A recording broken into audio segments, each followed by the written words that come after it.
परदेशी मतदान होणार आहे. एकंदरीत उपळा जिल्हा परिषद गटाची काय परिस्थिती आहे आणि नागरिकांना काय आवाहन करणार आपण? नमस्कार, मी प्रदीप तानाजीराव शिंदे, उपळा जिल्हा परिषद गटातील भारतीय जनता पार्टीचा अधिकृत उमेदवार. मी आपल्या माध्यमातून सर्व उपळा जिल्हा परिषद गटातील मतदार बंधू भगिनींना विनंती करतो की आपण उत्स्फूर्तपणे विकासाला मतदान करावं.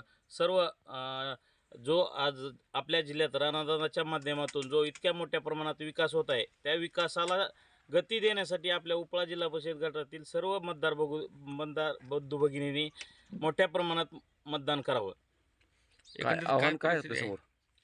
आव्हान नाही काय, आव्हानाचा कसा विषय आहे, समोरची पार्टी विनाकारण कुठला तर विषय तेढ निर्माण करते. आम्ही विकासाच्या याच्यावर मतं मागतोय.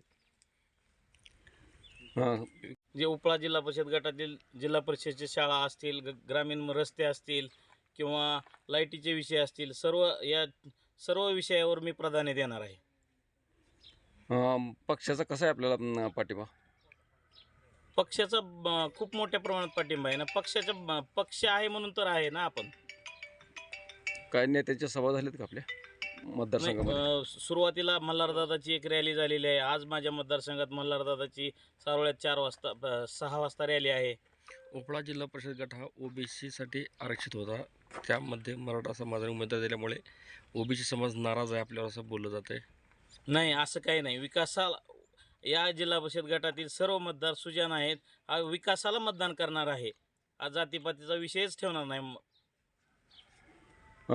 मागच्या पंचायत समितीला आपण या भागाचं प्रतिनिधित्व पंचायत समितीच्या विकासाच्या कामावरच आजच्या मला सर्व मतदारातूनच माझी उत्स्फूर्तपणे अशी मागणी होती की जिल्हा परिषदला पप्पूभाईलाच उमेदवारी मिळाली पाहिजे.